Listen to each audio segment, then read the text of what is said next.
My first day Sorry, on the job. So, want to welcome everyone. Thank you for coming. Thank you for joining us.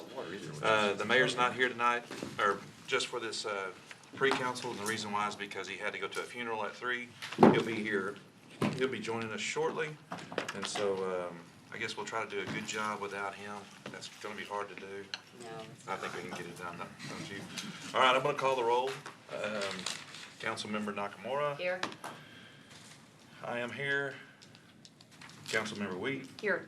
Mayor Newton, that sucker, he's not here, is he? Late as usual. No, just teasing. Councilmember Dotson. Here. Councilmember Kelly, he's absent today. And then Councilmember Rigney. Here. Okay, we're going to start off. Let me just say this also. We're going to talk about the food alcohol ratio. And with the mayor not being here, he's asked us to discuss it a little bit tonight and then put it off to where he can actually come back and discuss it with us before we put it on a council meeting.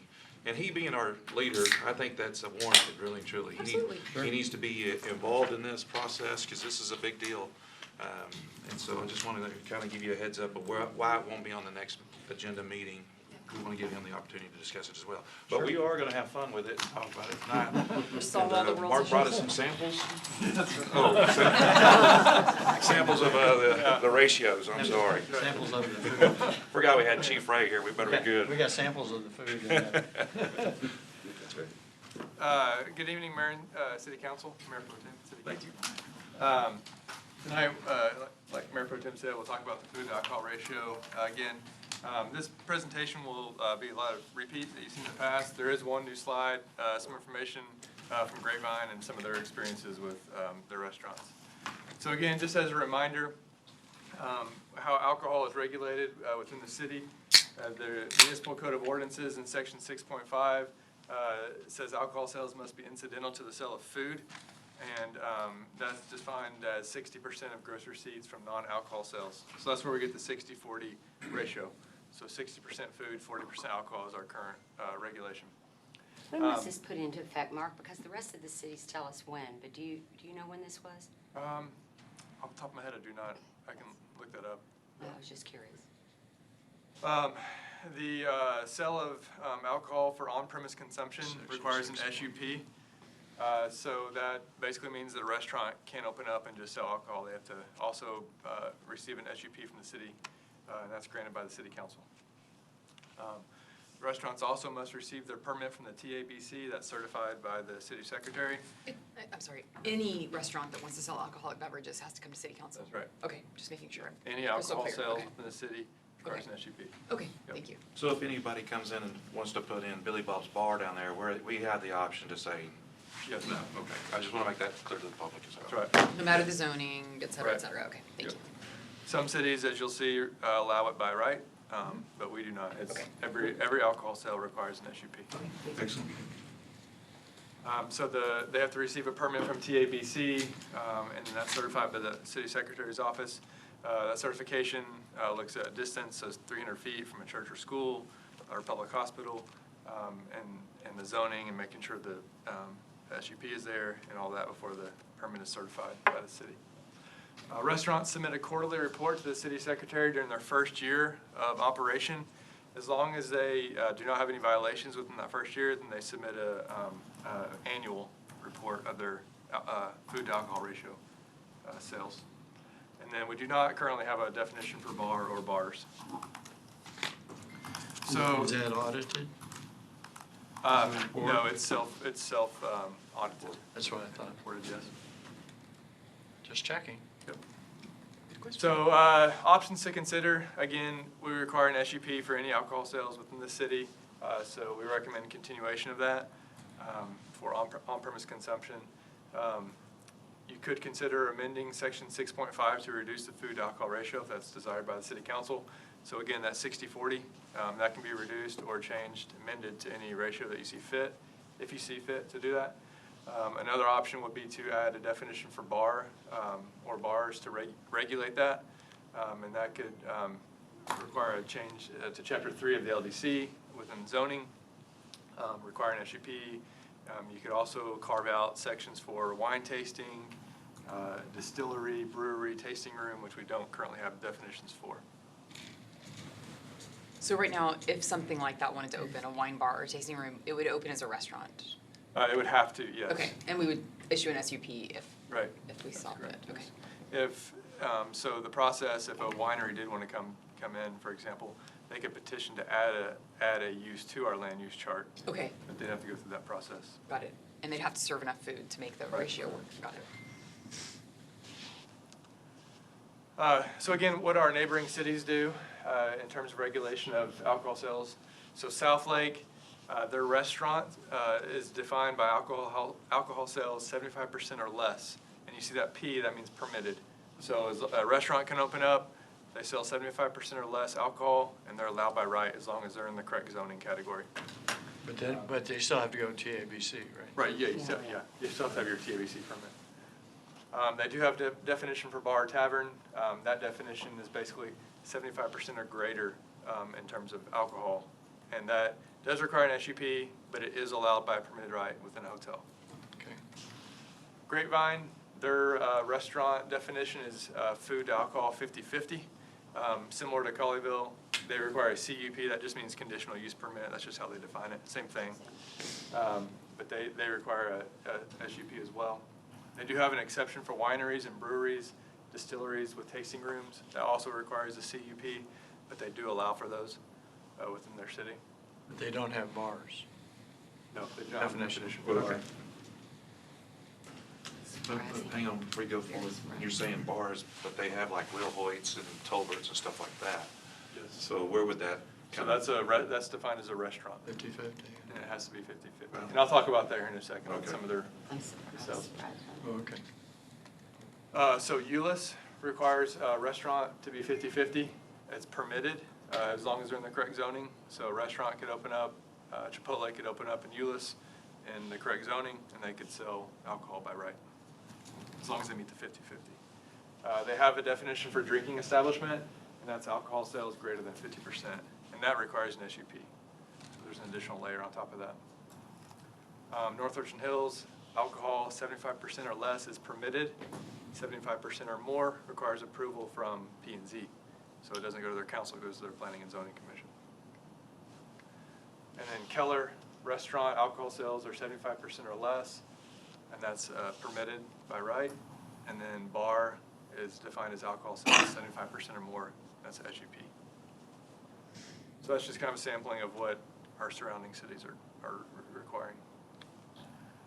Mark, just for clarification, it looks like our standard went in effect in 2001. Okay. Before that, was it defined, or do you know? Well, there was an ordinance in 2001 that identified that as a condition. Okay. So I assume it wasn't a condition before that. Okay. In 1996, when they put it in municipal code, it was part of the Texas Alcohol Code. Okay. So we didn't have a local ordinance for Okay. that. Oh, sure. Okay. So the next slide just kind of talks about some actual numbers. So in Colleyville, the average food, we looked at all the restaurants that we have that have reported to us, and it's averages 79%, almost 80% average food, 20% alcohol. Now there's variations within that, but that's kind of on average. And then Grapevine, average food is 78, alcohol at 21. However, I did list out the restaurants, and a couple you just mentioned, Mayor Pro Tem, that so these 12 of the 76 restaurants in Grapevine that have reported, and this report is from 2017, that's the most recent data they provided. 12 of the 76 would not meet our 60/40 rule. So they're listed here. So Willoy's, it's on Main Street in Grapevine. Farina's, it's on Main Street. Tolbert's is on Main Street. Flip Burgers, which is off 121. Peace Burger, Back Porch Grill, and you can read the other ones, but those would not meet our 60/40 regulations. You think of names that are in Grapevine that may come close, like Bob's and some of the other Perry's and some of those. So they meet their 50/50. Okay. 50/50. 50/50 rule, yeah. And they would meet our 60/40. All of those were under 60/40, All okay. these, yeah. Yeah, So- it's kind so of hard to these- believe that Will Hoyt's is considered a restaurant. Yeah. But do these have a special, like the ones that are here on the list, do they have some kind of special use permit to allow that kind of sales, or they just, we don't know? So they meet Grapevine's 50/50. They do not meet our 60/40. I'm with you, I'm sorry, I wasn't Yeah. connecting the dots, yes, Yeah. thank you. They meet Grapevine's 50/50. All these Got it, will- it's just an hour, if it was in, If Colleyville. this were to open in Got it. Colleyville, they could not because Okay. they do not meet our 60/40. Okay, Okay. And then we asked Southlake for their data. They do not collect that data, so we don't have that. So at a 60/40, if it was reversed for us right now, we'd be safe to have something like that, these restaurants. Correct. In our town. Yeah. If we had 50/50, these would be allowed Colleyville. And we'd still have the SUP. Right. Yeah, but you have to So go. require the through SUP. license. Yeah. Oh, do we know, oh, they would be, yeah, because their rules are 50/50. And they also require the SUP. They call it Yeah, the CUP. sure. Same thing. Okay. So that's the new data that we have. That concludes my presentation. We It's can helpful. discuss it, That's talk what I about wanted it. to see, what we were talking about, which Yeah. restaurants. Well, I'm interested to see the cities that had 75% or less, do they even ever approach that percentage? But you said they don't collect that. Well, yeah, so we asked Southlake that question Southlake because they do said- have the 75, and they said they don't have that data. They don't And collect North that. Ocean Hills and Keller are the same. Keller, I don't think they've had any Yeah. issue with it. What about, I know this is kind of out of the way, what about O'Shea's? Has anybody talked about that? Or O'Shea's, right there in Hurst? Oh, it's in in Hurst. Hurst, Yeah. technically, right? It's what, Hurst? Hurst. Yes. Now, that's considered a bar, isn't it? I don't know, it's got food, they serve food as well. But I was just curious what their numbers were, but not that we'd have an O'Shea's here, but, Yeah, I'm not familiar with that one. but so if we flip. Right. Right outside of Colleyville. Okay. Yeah. Can you check on that one, Mark, possibly? You know where the With them? Hurst, where they took down that shopping center? Yeah. It's right in that area, Okay. like, I was just curious what that would be. I'd be curious too. Yeah. So, I think that's gonna be a bar. I think so. So basically, what's defined as a bar is just there's no food served whatsoever, Less. A lot No, less. just. No, 25%. 75%. well, over 75%, okay. Alcohol, yeah. So these cities allow bars without an SCP that are No. 75 Like in Southlake, for example, the 75% alcohol or greater requires an SUP, unless it's an Oh, I see. hotel. Okay. And then the bar, so Grapevine all the bars does. have a Except- additional, SUP. ULIS requires an SUP for a bar, This was minimum. so it's North Ocean Hills and Keller. North Ocean Hills, yeah, whereas P and Z. But P&Z, not California. Yeah, not an SUP. So I see, okay. my opinion, of course, the mayor's not here, I'm just giving my opinion now, and I'm sure he'll have a different opinion, but I think that, speaking with you guys, 60/40 on the flip, we can actually pick up, especially with 26 being done, we got some really cool stuff that I think that we can put in, and it would actually open up the horizons for other restaurants and nicer places. I agree. How that sells Some of the higher end restaurants we alcohol. have even. Yeah, I mean, like, look at Next, sometimes he gets a little tight because he sells a high-end wine, Right. and that's why his food, prices are so high, and I think that, my opinion only, of course. Maybe Oh, I lower tend to his agree. food I price agree. then. What'd you say, George? Maybe he would lower his food price. I don't know, his food's awfully good. It is very good. Yeah. I just think there'd be a lot of opportunities, a lot of A deal. businesses. Yeah, and I do. we I think- would have the option to keep bars out, and stuff Absolutely. like that, so. Of course. I We think don't have to that's- get rid of the That SUP SUP, requirement. Absolutely Yeah, giving us the not. leverage, that would be really good, I think, so. What's your opinion, Jerry? Do you have one? You always I, have one. I definitely think you have to keep the special use permit. I think that's a process by which you can set additional regulations for the use that's going in, and so you can prevent the transition from a restaurant to a bar. I can tell you that that is one of the concerns that's been raised, is that someone will come in, get a liquor license, operate, and then slowly transition to something different than they originally intended. And so as long as you have some minimum standard, whether it's 50/50 or 60/40, and you have a special use permit that requires revisiting at transfer of ownership, Oh, I think you've got the proper mechanisms to control it. We still require reporting, is that Yep. standard? Yeah, I think that's a good check. And right now, our process is pretty tight on alcohol already, Mm-hmm. and so it would just be a transition on the percentages.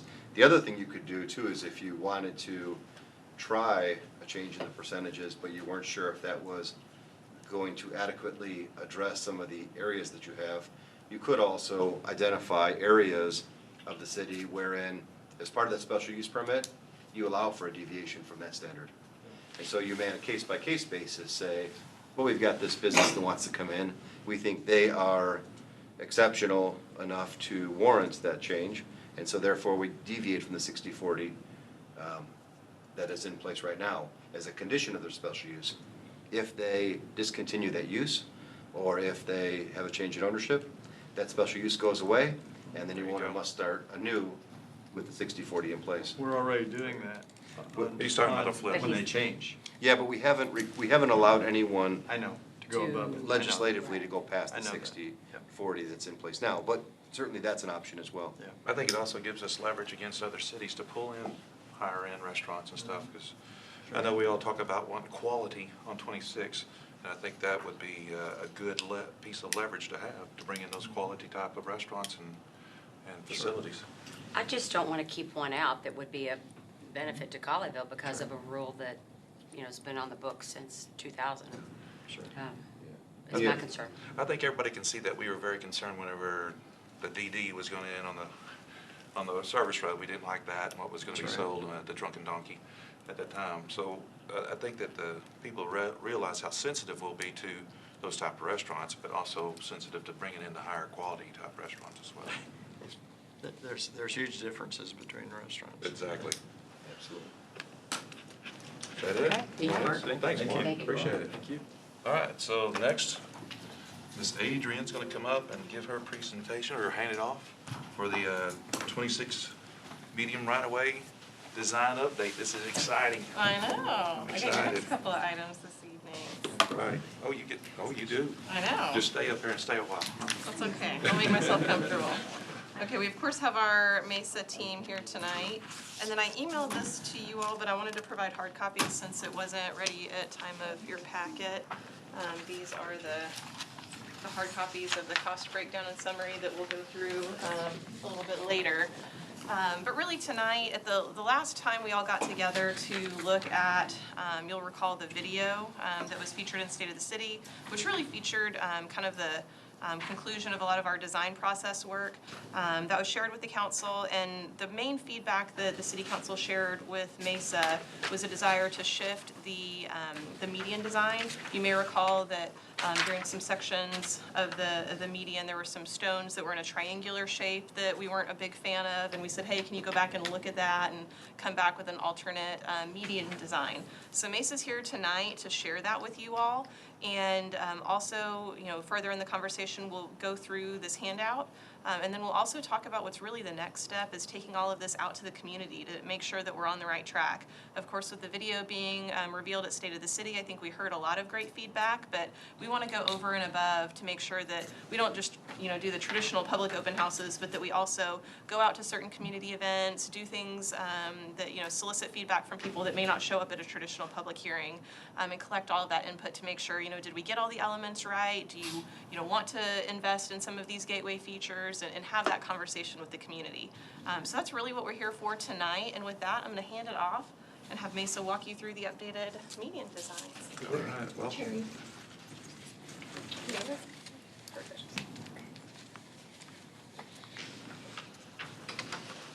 So, good evening.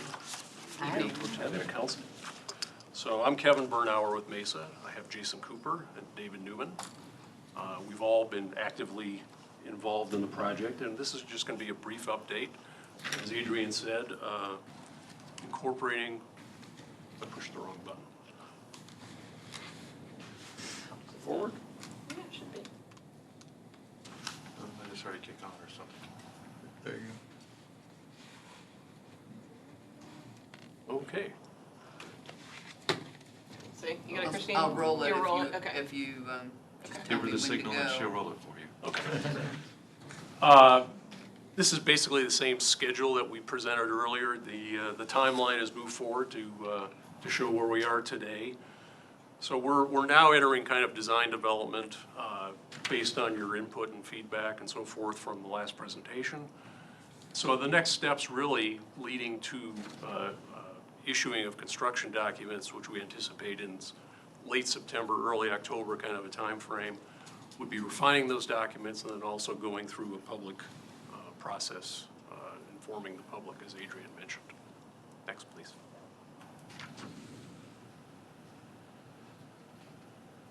So one of the big pieces of feedback that we understood and took to heart was, as Adrian mentioned, what are we doing for these median blocks in the center? And really, we greatly appreciated the feedback that we got last time. So what we've done is, we still have the concept of the ribbon throughout the whole median, the whole, what is it, 3.7, Jason? Something like that, mile length. What we've done is we've handled it slightly differently depending on the location. So next slide, please. The first slide, you notice the blocks were spread apart further and they were sort of jogging a little bit about that curvilinear center line. As we get into the more intense portions of the median of the corridor, what we do is we squeeze that spacing together a little bit more. And what we've done here, and I've spent a lot of time, and actually all of the team has spent a lot of time doing, is researching the stone and what kind of stone it is. And we're not 100% there yet, but we're looking toward probably large blocks of potentially a chocolate luter stone. And it's roughly the color there. It's hard to kind of get that exact, but what the idea is to keep this very, very simple. Where do those come from? It's a fair question, because I've been looking all over Texas. I've been looking in Arkansas and Oklahoma as well. And price is a big deal. I was gonna say, does it make a big difference? And Well, obviously, the Transportation, further obviously, away, transportation Sure. weighs into it. So we're trying to get a source that's close as possible, Yeah, that still okay. gets the kind of coloration we're looking for. I had another quick question. You bet. The other one showed ground cover, and this one shows, I think it's grass. I think it's black right there. Yeah, there's one more slide that I even Yeah, showed. Right. one concern, a major concern I have on the whole median is the maintenance and upkeep. And- Maintenance is always a concern. Yep. And what we have been doing, we haven't landed on final selections or even final layouts yet in terms of Sure. what's ground cover, what is some sort of turf. But we're paying special mind to the fact that maintenance is an issue. Relatively harsh environment in a median of a large street is a concern. That's part of the considerations that we will be going through, that we have been going through in terms of those finals.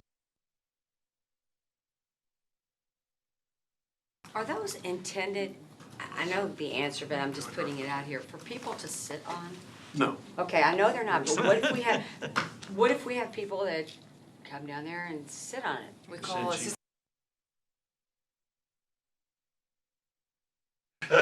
I don't know, there's just something about those rocks I don't care I tend for. to agree. There's something that's not They kind of Just remind the me of feeling the- to me about slapped these down rocks there is to that- me. They remind me of I kinda like it. the cement dividers during instruction. Yeah, I can kind of see what you're saying. But then let's wait and see what the public says. That's just my first impression of Yeah. seeing it. I think the clear answer,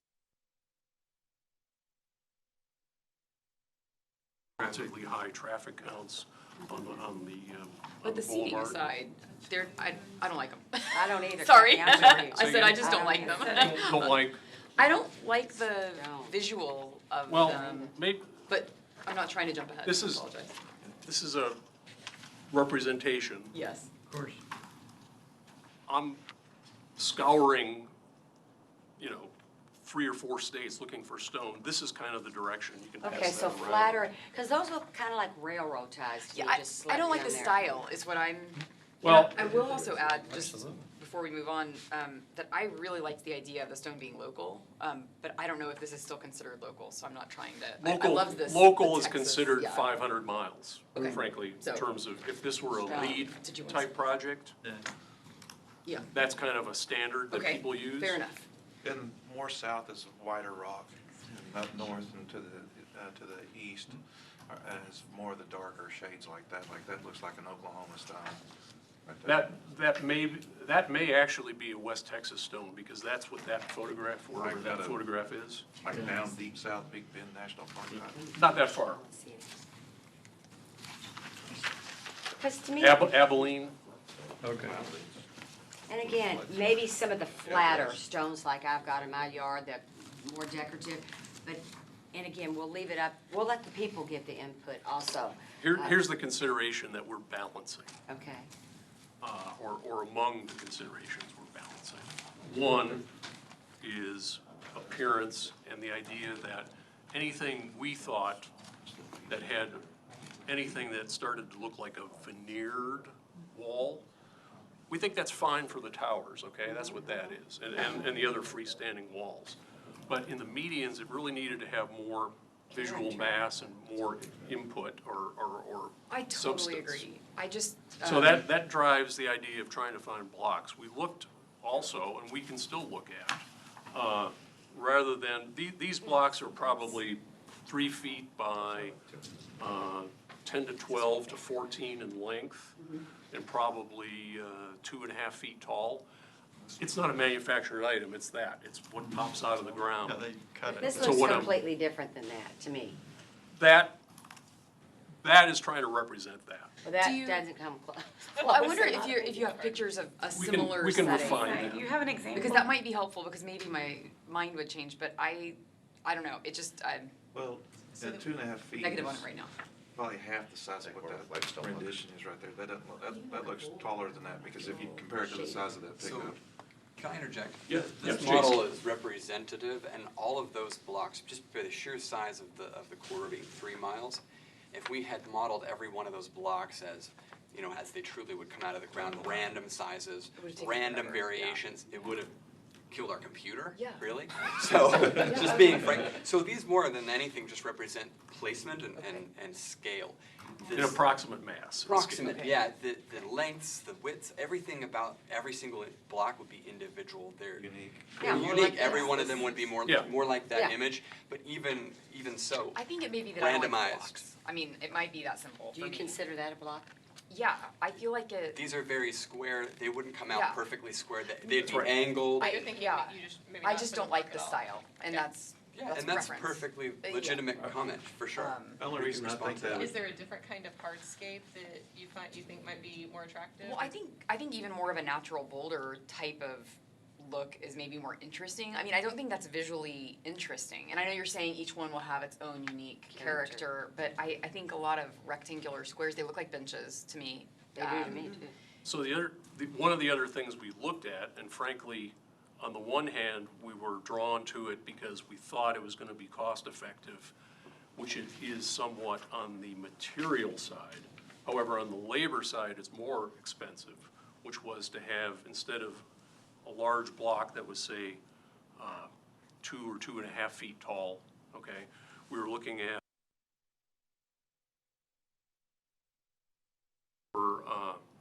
it's like 12 inches thick, and we would stack them. But the whole issue with that came back to cost. Labor and So it was also Much potential more, yeah, upkeep too. well, not so much upkeep, but much more labor in terms of Sure. placing those accurately and getting them the way they would look right in the installation. It would be much more labor intensive to create that. Yeah. So the idea was, the reason we went this direction was, A, we thought we heard that last time, was that the blocks were the preferred scenario. They look different in the last. And 2 iteration. was this whole labor problem and cost I think issue. we were Well, a then, little bit more spread out.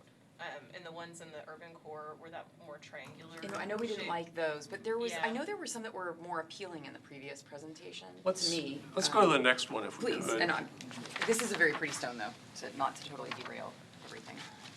So as we get closer to Main Street, close to the core, they got more regular, and they also got, we tried to, we can't control what comes out of the ground, frankly. Sure. And we're going to place them in relative,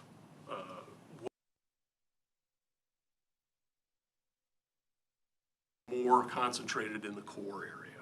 That was the evolution of this ribbon concept. Yeah, the ribbon concept being at the outer edges, it's a little More bit fragmented. fragmented, yeah, they're spread apart, and then coming closer to the downtown, they come closer together, and they align to become that The ribbon. weave that goes through in and out the Okay, trees. so I think but- you may have just nailed what's bothering me about Okay. it, which is in the previous presentation, yes, there were different styles in each part, but it flowed.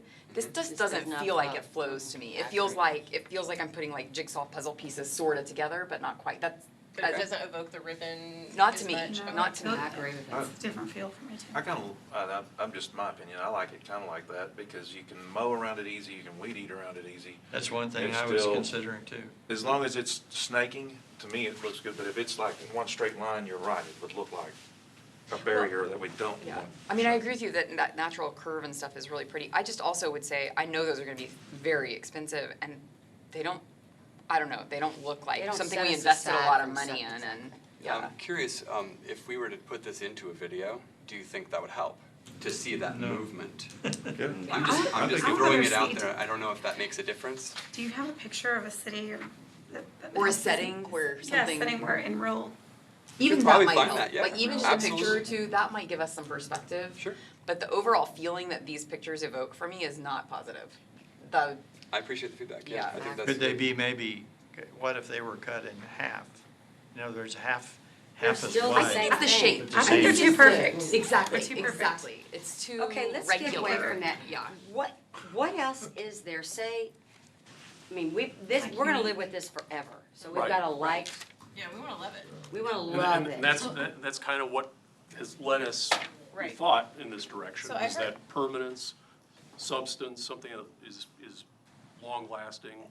Yes, Everyone's yes. eyes lit up a little bit more when there was the discussion about laying, flatter pieces and stacking, everyone seemed to light up a little bit more. Well, it sounds very interesting, visually interesting.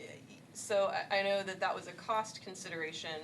Would the council perhaps be interested in a scenario in which we explored that a little bit more, but overall, throughout the corridor, maybe there's a little less hardscaping because of that cost, but it's of the style that you prefer? I think it would be Where worth it exploring. is- I do. Okay. Why do we need one Oh, I'm saying every, no, okay. what do you have those? I think it's every worth exploring to look at few side by feet? side, what are the options that we're I'll considering? think of that. Well, let's go to the next slide, because actually it shows all three.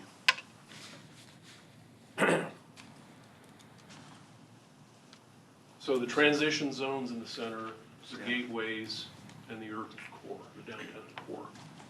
Yeah, I like number two. The first one looks like it's too bushy, too overgrown. It's a ground cover. overgrown, too, It's ground cover, that's why. Yeah, and part of it, as a composition, again, thinking about the whole corridor and the two bookends, we've got, the pastoral gateway, we've got the Creekside Gateway, a little more natural to a little bit more refined in the downtown core.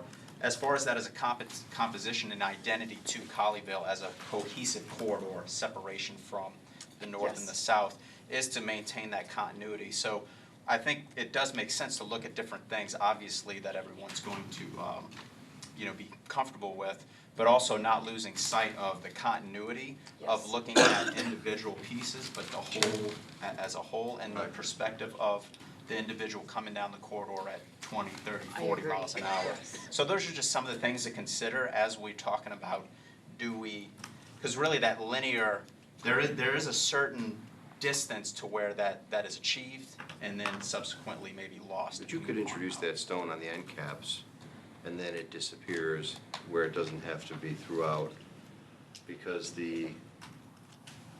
that may be a factor in cost as we get further down.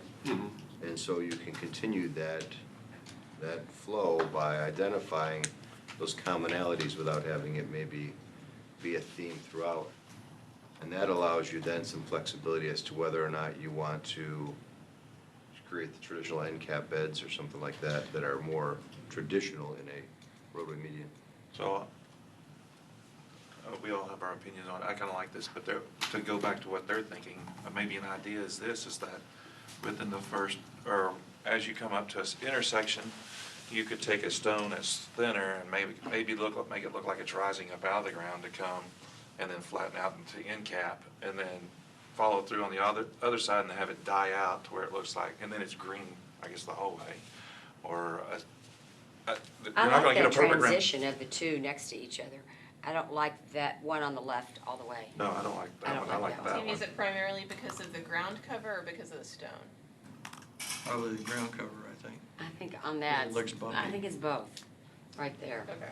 You think this So is too you're much liking stone? the I like the transition middle one. zone in the Yeah, that's what downtown I- core? Am I hearing I you? like the way it's transitioning from the grass over to the ground covering.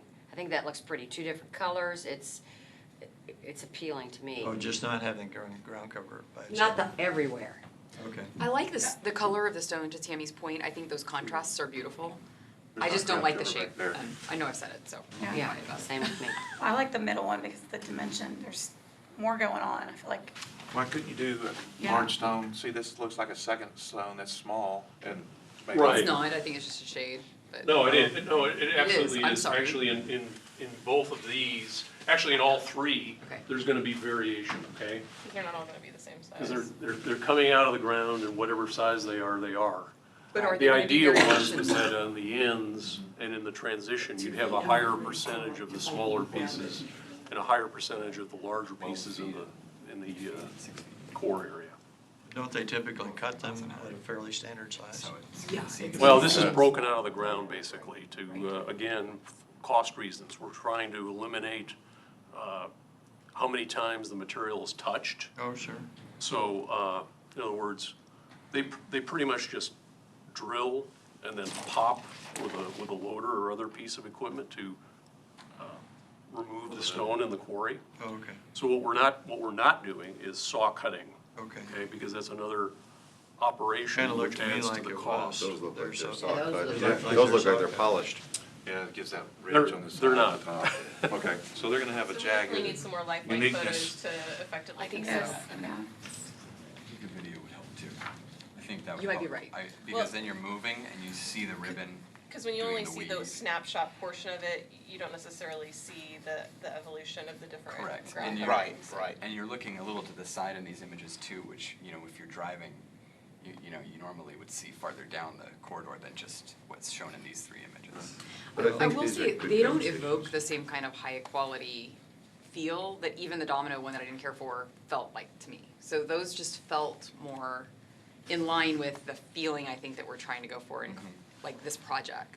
Like a That- higher end that- feel. Yes, that's Yeah. just my Sure. like, kind of gut on that. It's important we remember that it's likely that as we get closer to a final product, there are gonna be things that have to be marginalized and that are gonna be the items that are there for potential cuts or reductions in cost, or even after post-fitting as areas of elimination. And so if you feel strongly about any of these areas, I do appreciate the commentary because it's really important that we start to, in our own minds, prioritize those things which are extremely important and those that are not, so that when we have an idea of how we pare down the overall cost. Well, let me play devil's advocate here. What if we got rid of the stone? Do we feel that we need the stone in there? I Or like what the if we stone. had What less else is stone there? that felt more substantial in certain places or something? Or if you Um, limited the stone to certain special areas. Maybe, yes, exactly. Maybe it's just at the core. Maybe so. Or just at the gateways. Yeah, and I Some think, and I think there is a continuity to Mayor Pro Tem's kind of coming, you have a bookend, and then it maybe goes down. Yeah. Basically, just trying to make sure that fabric of the rhythm is reciprocated in the hard and the soft. Yes. That being, we've got this stone vernacular that we're trying to have, from a continuity standpoint, bridge the gap between the two gateways. With the 3-mile corridor and all of the elements that cannot be controlled, it's really important to have that corridor be as strong and cohesive. So an element like that does help tie it in, but I do think there is flexibility with some of the ideas that you guys are talking with the interest of the stone, as well as quantity and, You know, Is there- it could be that, and I'm just throwing an idea out here, it doesn't need to stick, but, you know, maybe in some places, instead of the stone, maybe it's a decorative gravel band. That's what I was gonna say. Yes. Yeah. Are there any other options other than just the stone? Or I like river gravel. rock or something. I think, yeah. I mean, I was just out in Palm Springs and they, you know, they have the zero landscaping that they have. I would take it all day long. I think it's absolutely gorgeous. And it's Stone. lower maintenance, I just like that zero landscaping look to me. And maybe we could incorporate that in certain places. So, Does that make sense? Yeah, yeah. Well, You know I think, the- you know what I'm- in there. right, I mean, I think, Palm Springs is a perfect example of it. Beautiful. That's really part of our thinking too. I mean, when we're getting into selecting plant material, I know you had asked that question earlier too. Turns color. Keeping it low maintenance is always gonna be on our radar screen. It just is. It's- Right. And quite frankly, another thing I am getting quite concerned about is the total. We're approaching $10 million or over 10 million. Yeah, that's why I think that, in my opinion, is to do the end caps like we It's were talking almost about, have them fade 10, in. yeah. And then get the grass out there, and if we decide to do stones later or something, to be honest, I'm not a big fan of stone. That's just my opinion. And the reason why is because they get out in the road, and then they turn colors, Saw that too. especially if you're watering them all the time. I just, Mayor Pro Tem, when you say you're not a big fan of stone, are you referring to more of the gravel or the big pieces? yeah, I'm talking Things about. that are movable. Okay. the Oh, you're small talking about. River rock. Okay, I just wanted to clarify. Yeah. You're talking about I the like- river rock I like size? You this like type. the, okay, Yeah. you like the big, not the But small. I'm with these guys. I mean, I don't know that I want to see a continuous snake through there, but towards where you get within a good distance to make it look like it, you know how you can make it look like it's jetting out of the ground, roll, and then roll back in, and then pick back up on the other side, or an end cap with it up, sitting up high to where you can tie it in with your towers on the side. So I would just like to see a little less grass. I think the upkeep in grass is huge. It's huge. So- I mean, you're, So, how much? Let me speak to wait. that for just a second, because that's one of the things that we're researching, is where we have turf, what kind of turf is it? And that's predicated upon a lot of things: watering, mowing, and height. Height, what was the last one? Height. Oh, height. How high? So what we're looking at, what we've been considering, is a seed mix that is a mix of two grasses that are hardy, adapted native grasses, buffalo and blue grama. And I forget the exact proportions of the seed mix, but what they do is they form a turf, and it probably is something that wants to be maintained at like a 4 to 6 inch height, which means you're not out there mowing it Every week. every week. Yeah. You're mowing it maybe every month, something along that line. Okay. Is it a summer grass or? These are warm seasons, so Warm in the, season, so in okay. the cooler seasons, it'll be more of a brownish color, like a dormant. Sure. Sure, which, I mean, is normal. I just wanted to clear. Yeah. Make sure I No, knew. that's- Just remember, fine. when we We're come, quite when you aware come of in off that. the northern gateway, you look at Grapevine's entries, the medians, whenever they water them and stuff, you see the dirt and stuff, and off those rocks, they even off the in the street. Yeah. And so with this, honestly, I know we're talking about grass and maintenance on it, but if I'm on a riding lawnmower and I can mow a long strip, it's gonna be cheaper than if I have to stop every so often to mow around, or to weed eat around, stone a little here or there, and then jump and get back up. That's just me. Well, And you're gonna not only want- that, but when it gets close to the edge, you're not gonna do it on a tractor, that's for sure. And you're also gonna want it groomed. You're not gonna want it to be Wild. too natural or too wild where it gets too long, where That's right. the perception is that it's not being maintained. Right. Okay, so Right, we're gonna have- and that was, it was obviously one of the thoughts when we were trying to research, okay, what kind of a grass do we want to use? And that's why, we felt something that was in that 4 to 6 inch range wasn't too high and wouldn't have that sort of unkempt kind of appearance. Okay, and I'm just, Yeah, as I say, I know we were probably running short on Yeah. time, but I think Yeah. we've gotten some really great feedback from the council tonight, and it sounds like, go ahead. I want to see a portion of it that we have less grass in it, just to see what it would come up with. Do you want only xeriscape, or are you interested in other landscape options? Because like in South Lake, right by South Lake Town Square and stuff, where they have mostly plants, not grass and turf, it's a lot less maintenance, but it's also a very beautiful look. I love that look. I do too. I love it. I know that's different from what we've been going through, but turf Bushes, is a lot of work. I mean, Almost like a hedge, yeah. yeah. Edge kind of thing. And I know I see them out there occasionally trimming them, but that's not every week, it's Oh, not no. every month, it's occasional. Right, and if you select the right material, you're not Yes. needing to do that. Exactly. So can we have a exactly. couple of them and look at them Yeah, side no, by I think side? we've gotten a lot of good feedback tonight, so maybe we come back and look at a couple of, small cross sections of what some Yeah. of these options might look like, and maybe we do that before we say we're ready to take it to the public, because I think We can make ribbons out of out of a hedge or, or even a gravel section. I mean, there's a lot of ways to Absolutely. evoke that Different. ribbon concept. And it doesn't even have to be gravel. I see what Bobby's saying, but Yes. there's Sure. so many other options than just little Gravel's- gravel. Or some stone, Not good. you know, but maybe not so regular. But maybe I not think that might be just what's not appealing to me. Yeah, no, okay, no, great feedback. So we'll bring back some of these, you know, options for you all. Yeah. And if you're comfortable, I think maybe it makes sense to do that before we Definitely. launch into taking this public and anywhere else. Yeah. And thank you for This is trying to Okay. hear what we said and bring us what we thought we wanted and. That's the part That of is the part process. of the Right, That's, design. that's why we're talking. Yeah, I think Exactly. that's part of the design I'm planning not- process. Quite frankly, Right. when I saw Fantastic this, feedback. Yeah, we've I got plenty of time was and we wanna kind get of it right. taken Yes, back. We're saying, exactly, we're we saying a really lot do. of the same things. Too many and A lot of conversations. what y'all are saying are ultimately what I'm sorry? I feel is appropriate with some of Okay, this, we, it's just.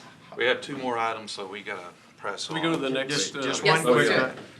And Kevin, I don't know that we One need quick the thing. public input because we're just gonna come back with more design. one quick thing I was just gonna add. I was quite taken back when when I read down here that the tree lighting is optional and the stone veneer is optional.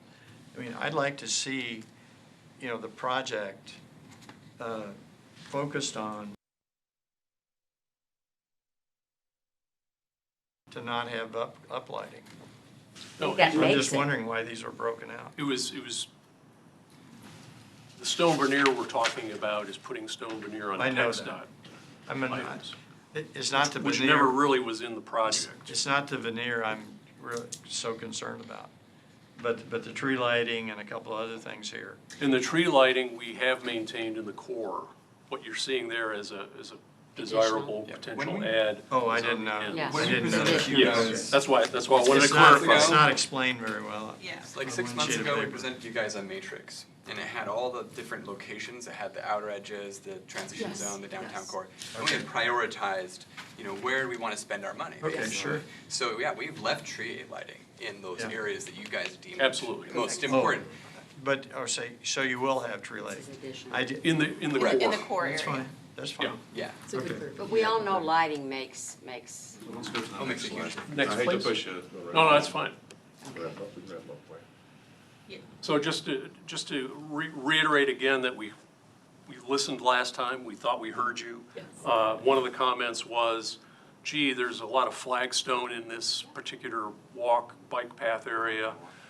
Concerns about the cost, concerns about bike riding, concerns about accessibility.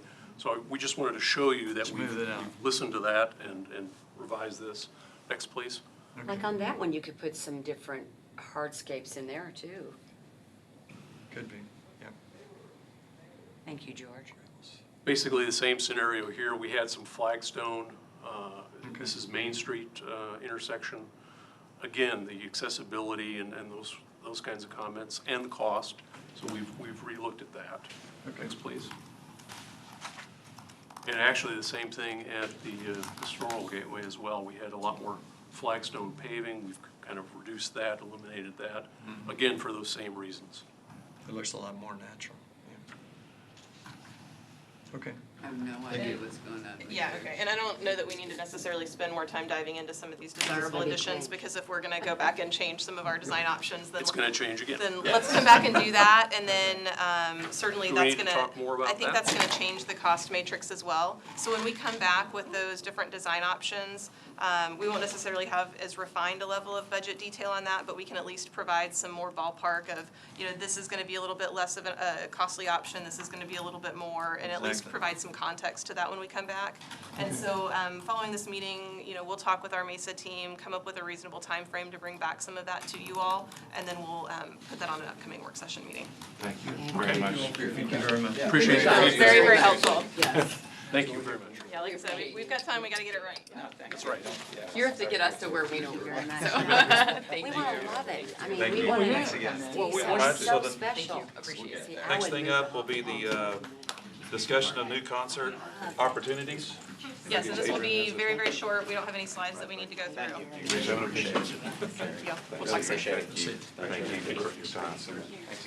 Appreciate it. Okay? So this work session item, discussion of new concert opportunities, we just want to bring the council into the loop on some conversations we've been having and make sure that everybody likes this idea before we put any more work into it. We met with Apex Arts League, which is a great organization that has a lot of relationships with local musical groups, groups, everything from, small, individual musicians to groups as large as the Fort Worth or Dallas Symphony Orchestra. And there have been some really exciting opportunities to do that. And there's a trio out there, Trio Kavanaugh, 3 musicians, and we got to bouncing back and forth ideas and came up with the idea and worked with the chamber to have hi Mayor, to have a concert that's a chamber members event and host that in the lobby at City Hall. You all may recall that a couple of months ago we had a chamber mixer event that was in the lobby of City Hall that was kind of neat. But the opportunity to use City Hall as a kind of different music event venue for this kind of small chamber group. This Trio Kavanaugh specializes in chamber music that is intended to be up close and personal, where it's not, stage, musicians away, audience in a row of chairs. So anyway, we've worked with the chamber to use City Hall in the September timeframe for one of their events, but thought this is such a neat idea. We'd love to expose the community and make this available to the community.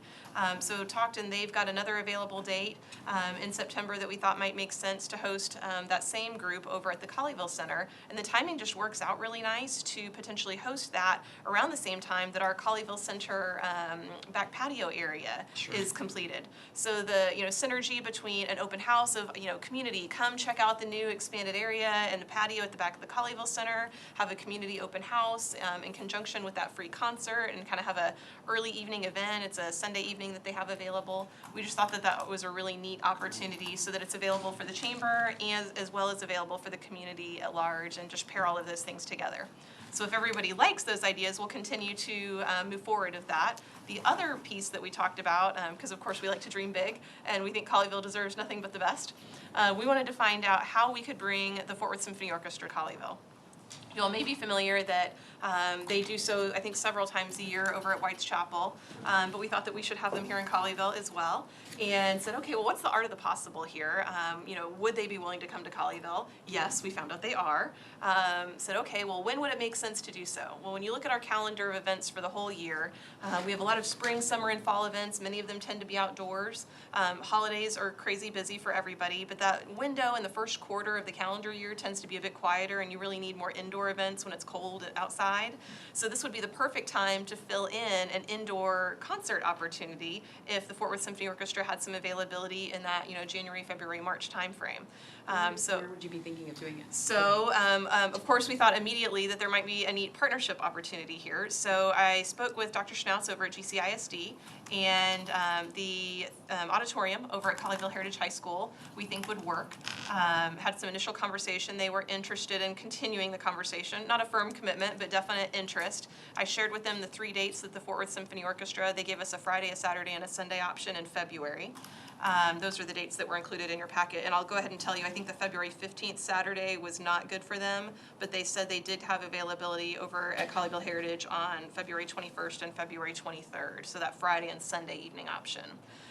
So if the council is interested in us pursuing these conversations further, we'll get back together with GCISD, look at the requirements to have the Fort Worth Symphony Orchestra at their facility. We thought there might be a neat opportunity, if the Fort Worth Symphony was interested, to provide some sort of meet and greet or opportunity that makes this special for our high school kids. That way they're exposed to some professional musicians. And So one thing I remember as a kid, and it was a field trip, but there was like a musical, what do they call it, like not show and tell, meet and greet, I think, of the musicians, and that. But I think it'd be great for all of the kids, high school and even younger, to be able to see exactly in that kind of environment where we can invite the community. And maybe that's yeah, absolutely. So Jerry and I talked, and we both think it's really important that this be a free community event.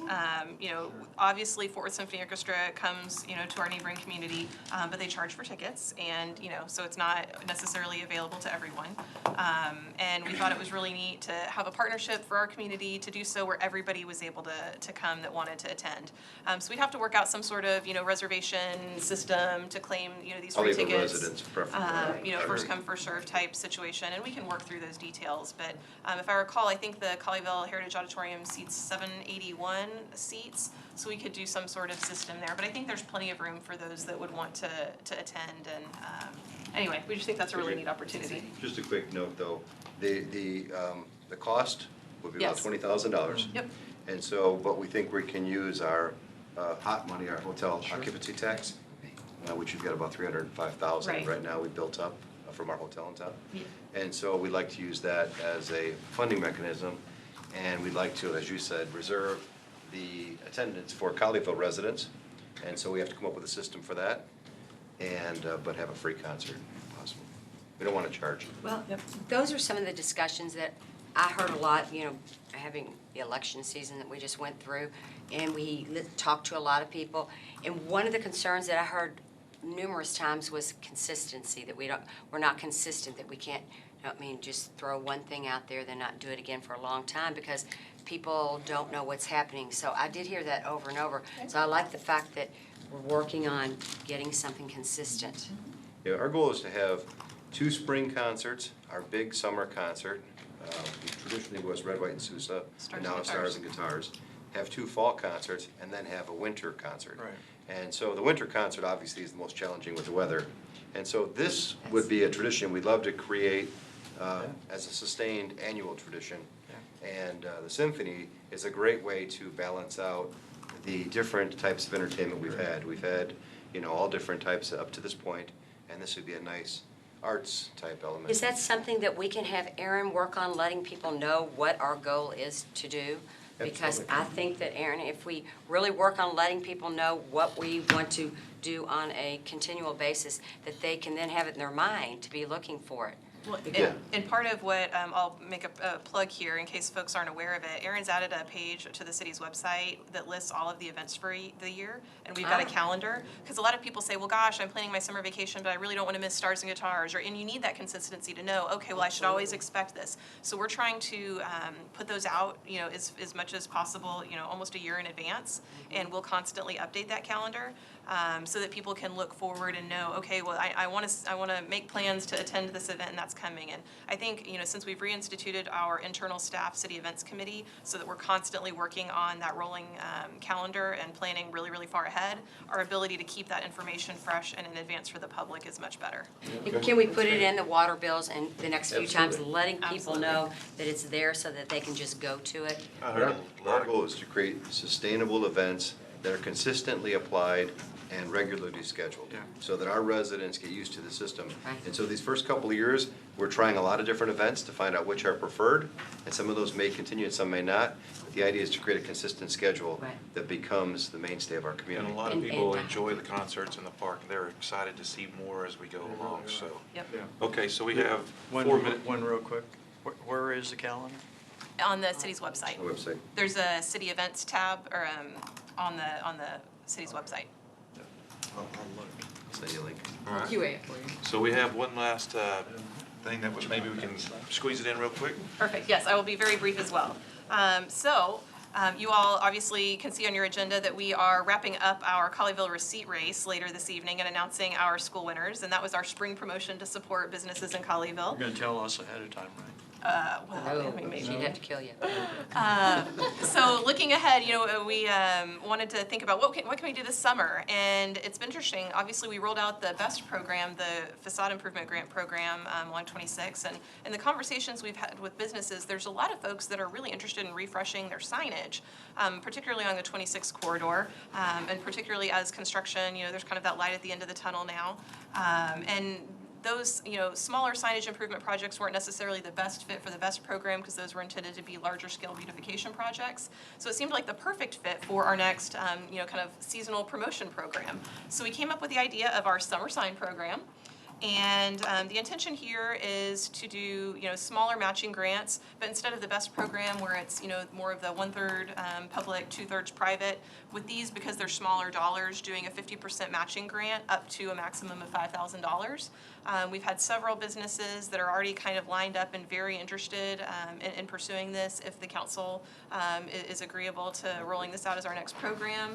But I think there's just a lot of neat things we can do in preparation for 26 being wrapped up in terms of construction. If we take our summer season to be refreshing our signage, we're already kicking around, okay, well, what do we do in the fall? Maybe we do a small landscaping grant program so that we can take care of signs, we can take care of beautiful landscaping, and then just getting ready for the whole corridor to look its freshest and look its best when we wrap up construction later this year. I love it. That'd be awesome. So if you're interested, we will do that. The other thing I'll mention real quick, I know we're short on time, the Architectural Review Committee did meet, and Ben had some conversations conversation of, teeing up, if we were to look at providing some grants or doing some things with sign improvement initiatives, what would those criteria be? And so we, of course, want to encourage folks to not do the bare minimum with this program, but really focus on improving the sign quality, similar to those recommendations we received from the ARC committee.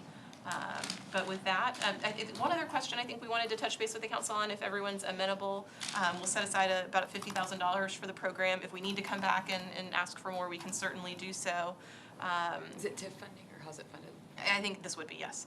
But then would you prefer to have each of these grants, that are smaller dollar in nature, come forward for city council approval? Do you want those to be, I think the ones that are the top 5,000 should come back, at least.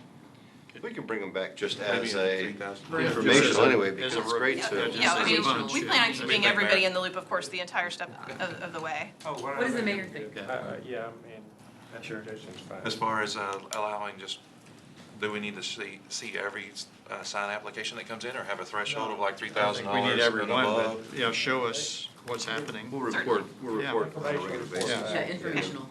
All right, we will do that, and I think we're, what, And 1 minute? Adrian, that over? program will also be evaluated toward the end of the year to determine whether or not it needs to be tweaked, or we should continue it. Sure. Absolutely. Okay, thank you. All right, We we'll get squeezed moving on in. that. So the record reflect that the mayor did show up. It's a good thing, we were gonna dock your pay. Any discussions over the regular city council items? No? Yeah, one question on the agenda, the fundraising plan for Lavaca.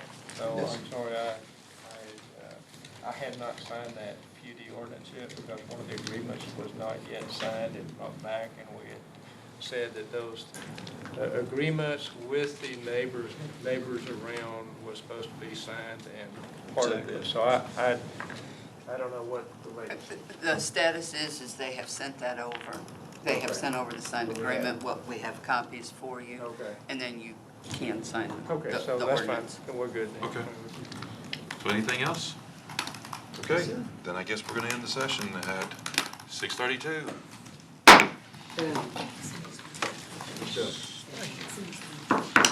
So now we'll go into the executive session. Do you wanna do that? If you have the, Yeah. you can read it. We just need to read into the record. Does that mean I got to do this to get us out? Oh, In and out, in and out? These are all.